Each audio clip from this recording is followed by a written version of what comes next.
दिल को छू लेने वाली कहानी।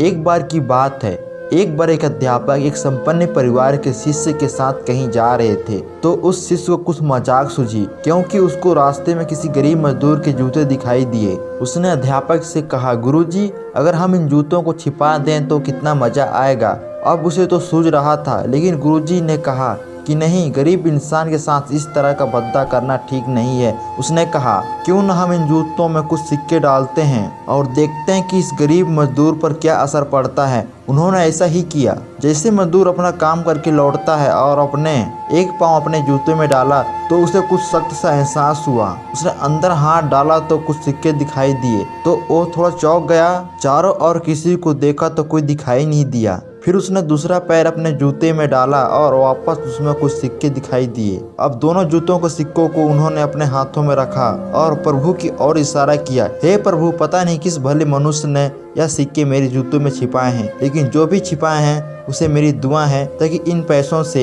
मैं अपने बच्चों और पत्नी के लिए कुछ खाना और काम में लगाऊंगा। और यह बोलकर वहां से चला गया। इस बात को शिष्य और शिक्षक दोनों सुन रहे थे। अब शिक्षक ने शिष्य से पूछा कि अब मुझे बताओ कि शिष्य, कैसा महसूस कर रहे हो तुम? पहले मजाक या मेरा तरीका? तो उसने कहा कि गुरुजी, मैं आपसे क्षमा चाहता हूँ। अब मुझे समझ में आ गया है कि सच्ची खुशी किस चीज में होती है। जब हम किसी का मजाक उड़ाते हैं तो हमें कुछ पल का आनंद मिलता है, लेकिन इससे हमें बद्दुआ मिलता है। लेकिन अगर हम किसी की मुश्किल हालत में मदद करते हैं तो उसे भी नहीं पता कि हमने उसकी मदद की है, लेकिन अंदर ही हमें पता है कि हमने उस इंसान की मदद की है। यही सच्ची खुशी है। जब हम दूसरों को खुशी देखते हैं तो हमें सच्ची खुशी मिलती है। अगर